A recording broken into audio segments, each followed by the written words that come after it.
Ready to unlock a smarter way to spend and travel with your very own Revolut physical card? First, open the Revolut app on your phone. Make sure you are logged into your account. This is your digital hub for managing your finances. Now, navigate to the bottom menu bar and click on the cards icon. It usually looks like a card, easy right? Once you're on the card screen, look for the button that allows you to order a new card. It's often labeled Get a Card or Add New Card. Tap on it.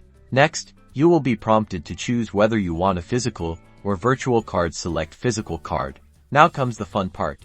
You can usually choose your card type, design, and even personalize specific features depending on your Revolut plan. Browse through the available options, which might include colors or even special card materials and benefits. You'll be asked to confirm your shipping address. Double-check this carefully to ensure it's accurate, otherwise, your card might get lost.